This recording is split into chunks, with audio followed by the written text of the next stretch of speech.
मध्य प्रदेश में जबलपुर नाम का एक बहुत सुंदर शहर है। इस शहर को संस्कार धानी के नाम से भी जाना जाता है। इस शहर में रजनी और सोनू नाम के दो भाई बहन रहते हैं। सावन का महीना था, चारों ओर हरियाली छाई हुई थी। जबलपुर की गलियों में हर हर महादेव और बोल बम की गूंज सुनाई दे रही थी। वातावरण में एक अलग ही श्रद्धा और ऊर्जा थी। कहते हैं सावन के इस महीने में शिवजी को जल चढ़ाना बहुत पुण्य का काम होता है और शिवजी को जल चढ़ाने से शिवजी बहुत प्रसन्न हो जाते हैं। ये बात सोनू और उसकी दीदी बहुत अच्छे से जानते थे। सोमवार का दिन था और सुबह सुबह सोनू ने अचानक अपनी दीदी से कहा, दीदी, इस बार कांवड़ यात्रा देखने चलते हैं। क्या तू सच कह रहा है भाई? पक्का कांवड़ यात्रा दिखाने ले चलेगा? हाँ दीदी, जरूर लेकर चलूंगा। बस जल्दी से तैयार हो जाओ। रजनी ये सब सुनकर बहुत खुश हो जाती है और कांवड़ यात्रा में जाने की तैयारी करती है। कुछ ही समय बाद दोनों भाई बहन तैयार हो जाते हैं।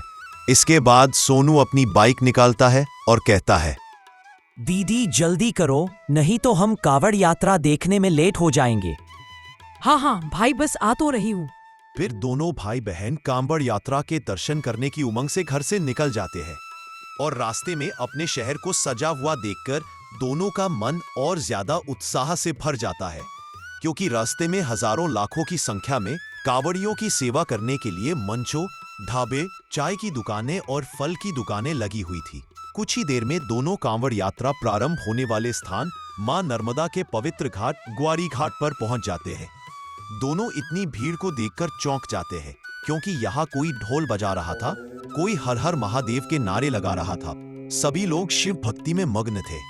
दीदी देखो ना, कितनी दूर दूर से लोग आए हैं। हाँ सोनू, यही तो भक्ति की शक्ति है। यह यात्रा सिर्फ शरीर की नहीं, आत्मा की परीक्षा भी होती है। सभी कांवड़ियों ने मां नर्मदा के पवित्र घाट पर दर्शन किए और फिर अपनी गघरियों में जल भरा। ये सब देख दोनों भाई बहन ने भी नर्मदा मां को हाथ जोड़कर प्रणाम किया और कांवड़ियों के साथ निकल गए यात्रा पर। यात्रा करीब 35 किलोमीटर की करनी थी।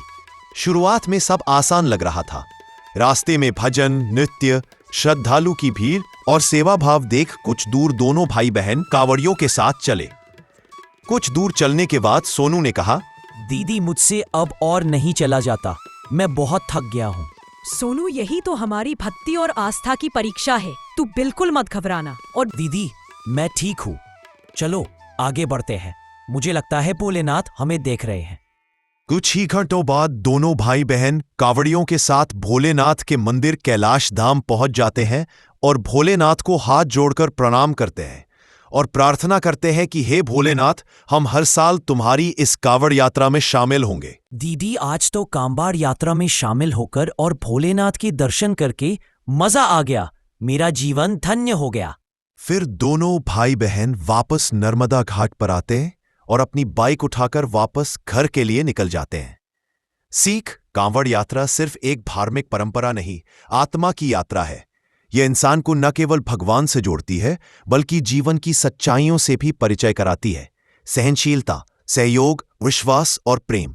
सोनू और रजनी की यह यात्रा हमें सिखाती है कि जब मन में श्रद्धा हो तो हर राह आसान हो जाती है। हर हर महादेव।